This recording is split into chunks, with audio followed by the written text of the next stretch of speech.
잘 되는 나라는 책이 있습니다. 읽어보신 분들 꽤 있을 겁니다. 조엘 오스틴이 쓴 책 가운데 그렇게 많이 인기는 있지 않았지만 잘 되는 나, 하나님께서 얼마나 여러분들이 잘 되었으면 좋겠나라는 어떤 생각이 들 정도로 여러 가지 이야기가 있습니다. 그 가운데 보면 한 예로 앞부분에 한 분의 어떤 그 가정 살림에 대한 이야기가 나오는데, 부부가 참 오랫동안 다정다감하게 잘 살았는데 아내가 알츠하이머 치매병에 걸렸습니다. 치매병에 걸리자 그 남편은 과감하게 자기가 일하는 곳에 가서 저는 이 사표를 내고 그만두고 아내를 이제 돌보고자 원합니다 라고 깜짝 놀라서 자기가 일하는 그곳에 있는 이사진들이 다 모입니다. 왜냐하면 우리가 알고 있는 전 세계에서 아주 유명한 대학교 총장님이시기 때문입니다. 그 일들을 쭉 읽어보면 굉장히 감동적입니다. 남편은 아내를 위해서 어떤 것을 내가 결정한 것이 가장 좋은 결정일까 생각하고, 아내가 이제 치매가 걸려서 알츠하이머로 통하여서 어려움을 겪는 것을 보고 내 자신이 평생 동안 고생하여서 이 위치까지 온 것도 아내의 헌신이고 사랑 때문이었다라는 고백을 하면서 이사진들이 다 만류하지만 사표를 냅니다. 뭐라고 마지막에 이야기하냐면, 그 책에서 아내는 나를 위해서, 내가 교수가 되기 위해서 고생할 때 자기 모든 헌신을, 자기의 모든 물질을, 자기 모든 시간을 바쳤고 이 과정을 다 겪을 때 모든 것들을 참아주었던 아내의 헌신이 있었다. 그런데 이제 아내가 힘들어서 병이 걸리고 나를 못 알아본다 할지라도 내가 아내를 외면한다는 것은 있을 수 없는 일이라고, 이제 남은 인생 전체를 아내를 위해서 헌신하는 것이 나에게는 가장 바람직한 것 같다라는 이야기를 하죠. 그 내용들이 감동스러운 어떤 모습을 보면서 우리는 한 사람을 향해서도 헌신하였을 때 이런 감동을 주는데, 이런 교훈을 주는데, 우리가 하나님을 믿겠다고 작정하고 이 성전으로 찾아온 우리에게 어떤 헌신과 어떤 결단이 필요할까라고 생각되어질 때 성경은 우리에게 교훈하는 메시지가 있습니다. 레위기서 1장 말씀 전체는 번제에 대해서 설명하고 있습니다. 번제는 여러분들이 다 알다시피 그 존재 자체 전체를 태워서 다 하나님께 드리는 것이 바로 번제입니다. 모든 제사의 기본이라 할 수 있는 번제, 이 번제로 통하여서 구약은 수송아지를 잡아서 하나님 앞에 드리는 것으로 이렇게 말씀하고 있고, 신약 말씀에는 예수 그리스도로 통하여서 우리가 희생제물을 드리지 않고 우리의 모든 어떤 잘못을 용서받는 것을 제사로 그렇게 표현하고 있는 것을 우리는 알게 됩니다. 그런데 신약에서 설명할 때 그 수송아지는 바로 나라는 사실을 계속적으로 의미하고, 그 배경적인 어떤 내용이 흐름 가운데 우리가 바로 수송아지가 되어야 되는구나 라는 것을 말씀하고 있는 것을 깨닫게 됩니다. 그런데 우리는 매번 하나님 앞에서 우리 자신을 죽음으로 이렇게 하나님 앞에 드릴 수 없다는 것을 예수님께서는 잘 알고 계시기 때문에 예수님이 우리 모두를 대신하여서 십자가를 지게 되는 그 사건이 바로 복음이었다는 것을 말씀하고 있는 것을 깨닫게 됩니다. 그렇다면 우리의 헌신된 생활은 어느 수준일까? 만약에 헌신한다면, 참으로 그 헌신이 인정받게 된다면 무엇이 있을까? 무엇이 있습니다. 가정에서 수많은 어떤 공부도 하고 꽤 똑똑했던 여인이 자식을 향하여서 또 남편을 향하여서 가정에서 헌신하는 것도 그 흔적들이 영원히 기억된다라고 예수님께서는 말씀하십니다. 가족을 향하여서 헌신하는 것도 인정받고요, 사회를 향하여서 헌신한 것도 인정받는다라고 주님께서 말씀하십니다. 하물며 이 사랑하는 교회 공동체를 향하여서 헌신의 손길들, 우리가 흔적들은 볼 수 없는 것 같지만 많은 사람들이 기억하고 주님께서는 기억하신다. 또 헌신한 만큼 그 성령의 열매는 갈라디아서에서 말씀하신 것처럼 열매 맺히게끔 하고 그 열매를 맛보게 될 것이다. 그 아름다움은 바로 수많은 사람들에게 멋스러운 어떤 모습으로 돌아올 것이다. 그렇게 교훈하고 있는 것을 보게 됩니다.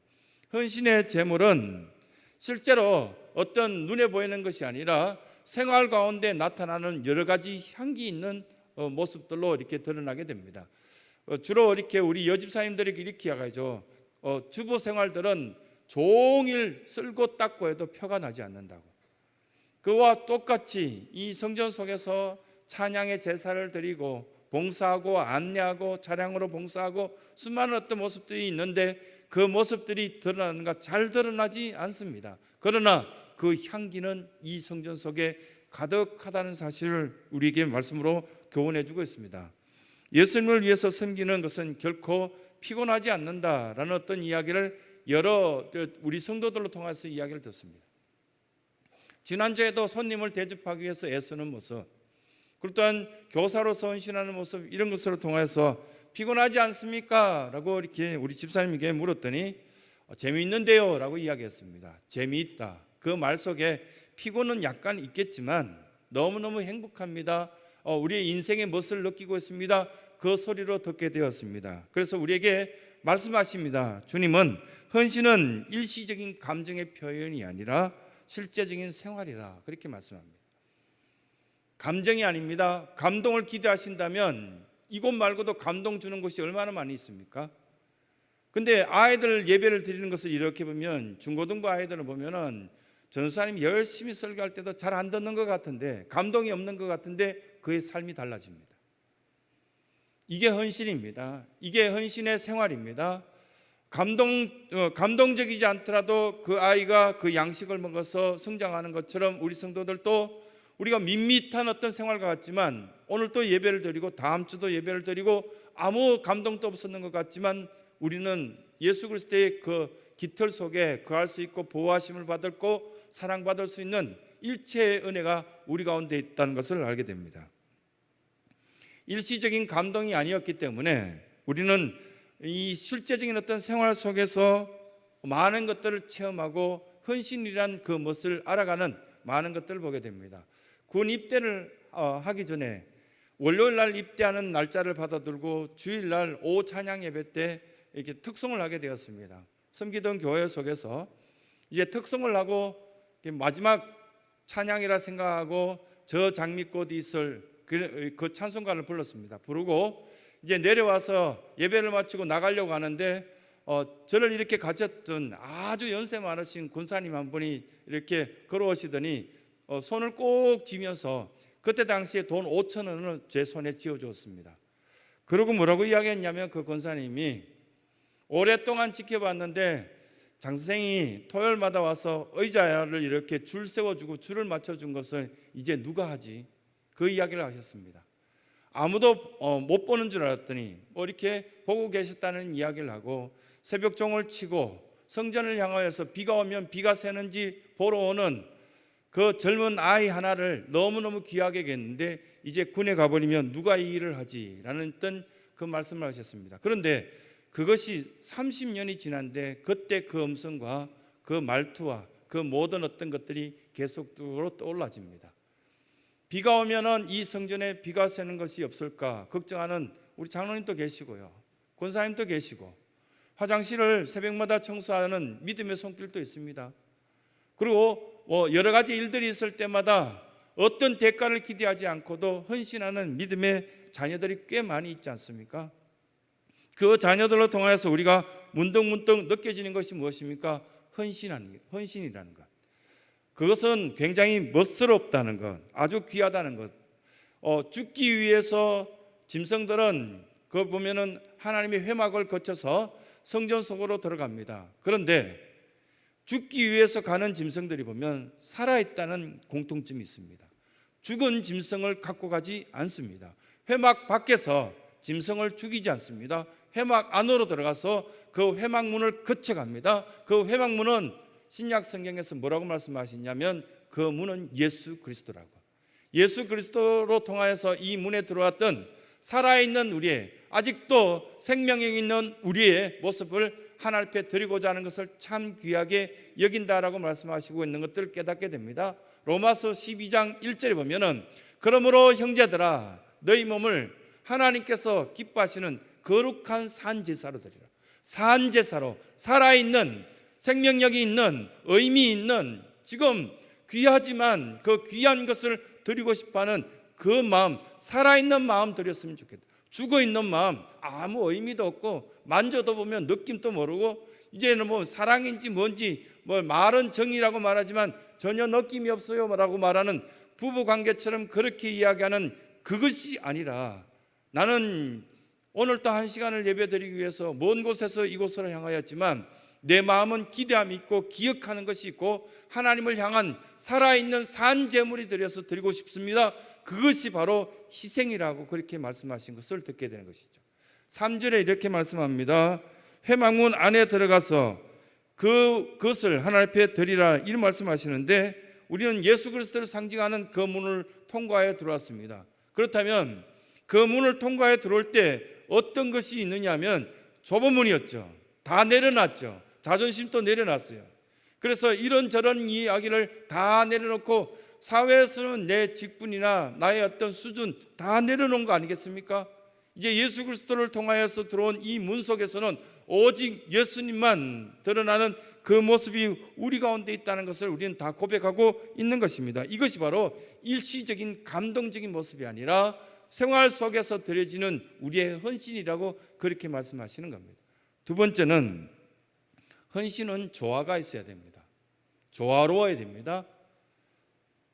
그 속에 아직도 우리의 번제를 드릴 때 보면 다 태워서 드렸는데 자기의 모습이 그대로 남아있다. 이건 제물이 되지 않은 겁니다.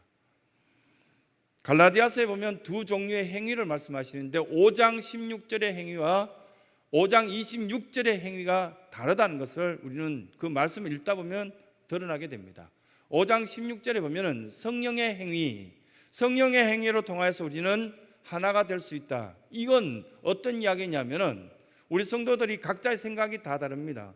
색깔이 다 달라요. 500명이 모이면 500가지 이야기가 나옵니다. 그래서 하나를 모으기 위해서는 항상 우리는 기준을 성경에 둡니다. 성경이 뭐라고 말씀하시는지, 하나님이 우리에게 뭐라고 말씀하시는지, 코로나 사태가 일어나든지 아니면 여러 가지 다른 질병의 사건이 나타나거나 아니면 정부에서 뭐라고 하거나 그것도 뭐 여러 가지 참고해야 되겠지만 우리는 성경이 뭐라고 말하는지 가장 우선적으로 보고 있지 않습니까? 그래서 크리스찬입니다. 그래서 성도라고 부르고 우리는 성령을 따라 행하라고 말씀하시는 갈라디아서 5장 16절 이 말씀을 기준으로 삼는 겁니다. 성령님께서 우리에게 행하라고 하는 그 말씀대로 살기 때문에 말투나 습관이나 비슷해져 갑니다.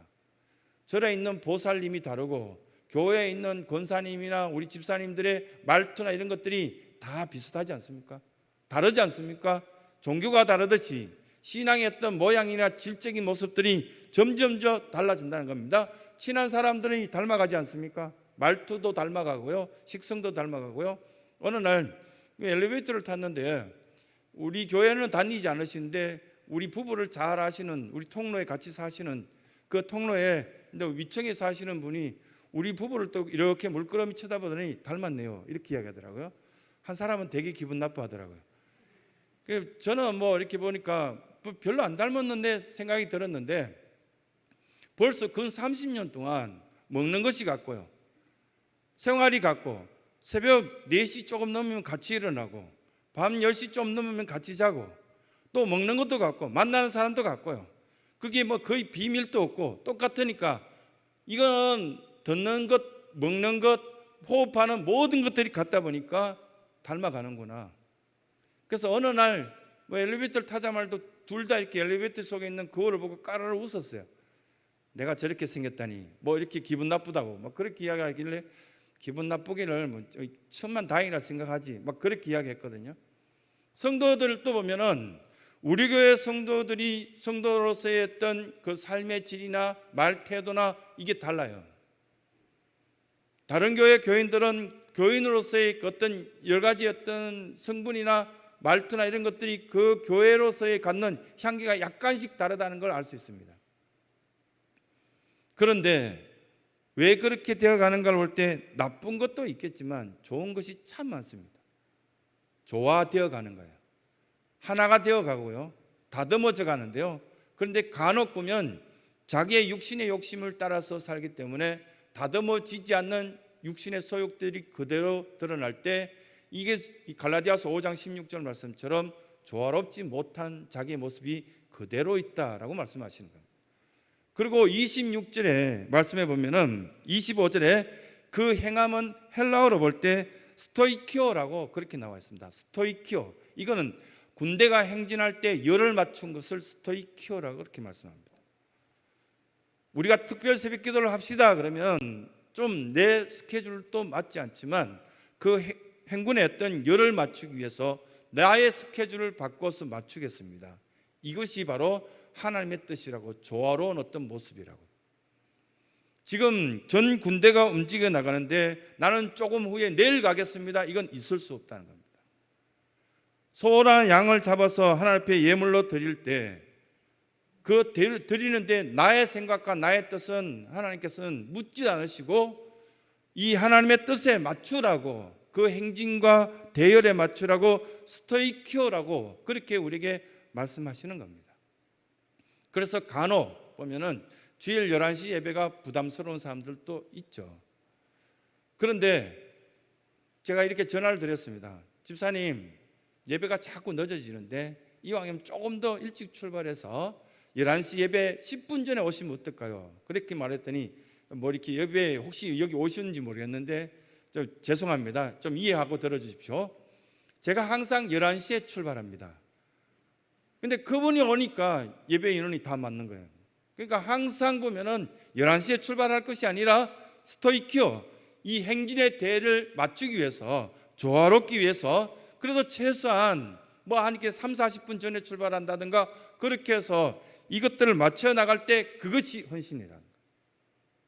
시간을 맞추고, 그리고 또한 여러 사람들이 보면 예배 드릴 때 꼭 한 번씩 움직이고 싶은 사람이 있죠. 그러지 말라라고 이렇게 부탁하는 겁니다.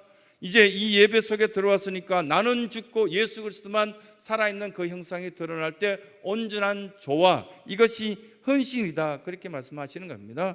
교회학교 속에서도 꽤 많은 어떤 모습들, 이런 모습이 있습니다. 교회학교 선생님이 필요합니다. 나에게 마음에 감동이 오면 여러분 아멘 하시고 지원하시면 됩니다. 실력은 하나님께서 채워주실 겁니다. 소와 양을 잡아서 드린다는 이야기가 성경에 계속 반복되는데 구약의 학자들은 어떻게 해석하신지 아십니까? 왜 소와 양이냐고. 다른 짐승도 많은데 그 소와 양은 자기의 이야기를 거의 하지 않는다는 거예요. 가자 그러면 소는 그냥 가고, 밥 깔으라 그러면 밥 깔고, 저녁이 되면 우리에 들어와서 자기의 어떤 처소에서 지내는 것이 소라고. 그리고 마지막 죽을 때도 보면 자기의 모든 몸까지 들여서 사람들에게 기쁨을 주는 것이 바로 소라고. 이것이 바로 조화라고.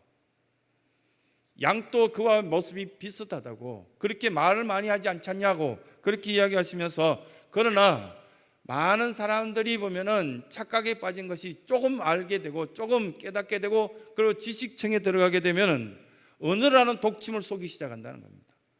내 생각을 이야기하고 나의 방법을 이야기하고, 초식 동물의 어떤 특징이 순박하고 온유하고 했던 모습들은 온데간데 없고 공격성을 가진 짐승으로 바뀔 가능성도 있다는 겁니다. 성경은 이 말씀들을 우리에게 하시면서 우리가 헌신이라는 것을 할 때 왜 소와 양을 잡아서 이렇게 번제를 하나님 앞에 드리라고 자꾸 이야기하는가?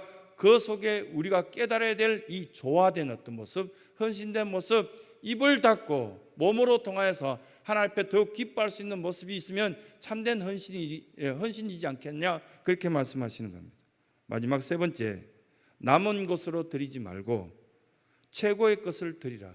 저는 이것을 굉장히 이 신성교회를 섬기면서 실수를 많이 했던 것을 고백하고 싶습니다.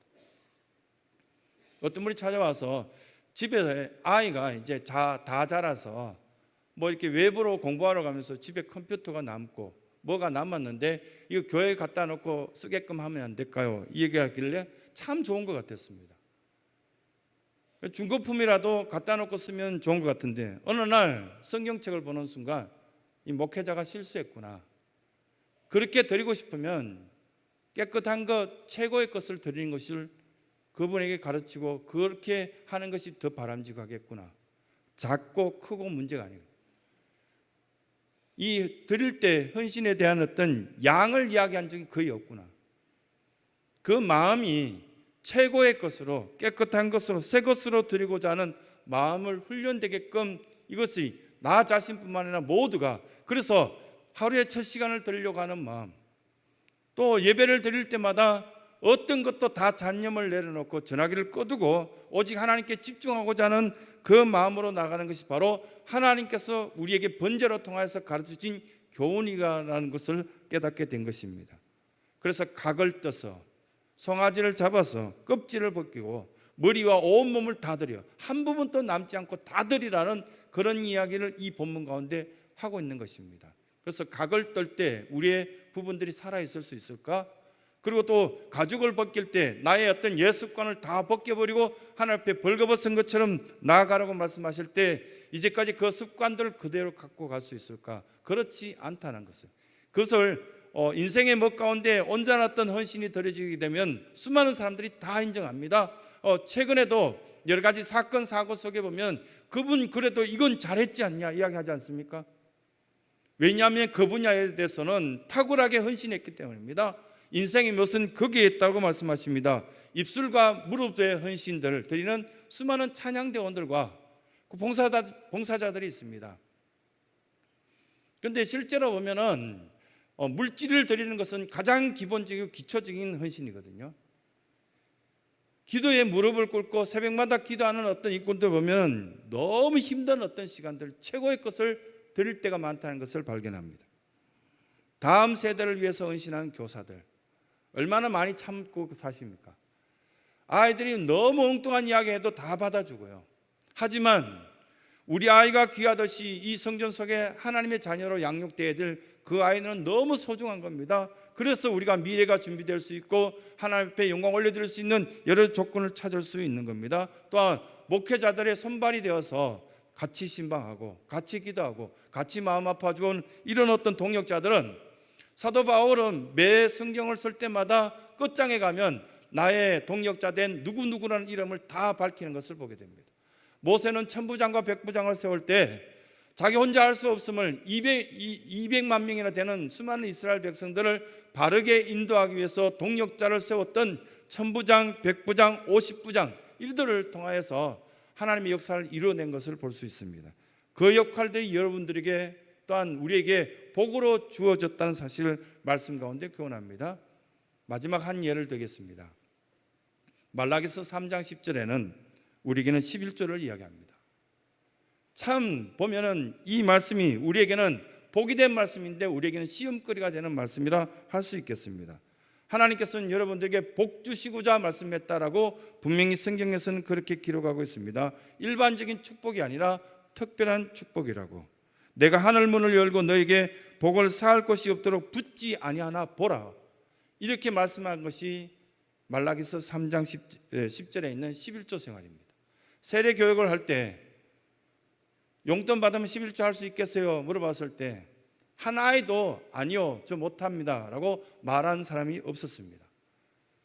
집사님을 세우고 중직자를 세울 때 헌신 중에 하나가 바로 11조입니다. 왜냐하면 내가 하나님의 것을 구별하겠다는 특별한 마음이고, 두 번째는 주님의 이제 직분자로서 주의 일을 하는데 물질이 꼭 필요한데 그 중에 가장 큰 부분이 이 교회 속에서는 11조입니다. 그것들을 함으로 통하여서 우리는 공동체가 공동체 되게끔 건강한 모습을 가질 수 있는 여러 가지 조건을 갖춰가는 것입니다. 우리 믿음을 점검하는 용도 중에 첫 번째 발걸음이 바로 11조가 될 가능성이 있습니다. 인생의 멋은 하나님께 헌신하는 겁니다. 만약에 하나님께서는 살아계시지 않는다면 내가 드리거나 드리지 않거나 내가 속이거나 속이지 않거나 상관이 없을 겁니다. 만약이 아니라 하나님은 살아계신다고 우리는 매일같이 고백하고 있다면, 하나님의 것을 구별해서 드렸다면 하나님은 100배로 주실지 60배로 주실지 30배로 주실지 장담할 수 없는 겁니다. 실제 여기 앉아 계신 수많은 성도들의 그 신앙의 고백과 경험 속에는 11조가 있었을 겁니다. 드렸더니 넘치게 하셨다고, 드렸더니 고치게 하셨다고, 드렸더니 나의 상한 마음을 회복시켜 주셨다는 인생의 멋이 있었지 않습니까? 그렇다면 우리 모든 신성의 성도들은 코로나 바이러스가 오든지 그 더 악한 어떤 여러 가지 세력이 우리에게 넘쳐온다 할지라도 인생의 멋을 지켜나갑시다. 우리는 하나님 말씀대로 헌신의 삶들을 살아가서 그 헌신 속에서 수많은 사람들에게 영적 영향을 주고, 또한 오지에까지 찾아가서 때로는 선교지에 가서 인생의 한 부분을 드리면서 그 오지에 있는 여러 타민족들을 도와줄 수 있을 만큼 훈련된 신성의 성도들이 되었으면 좋겠습니다.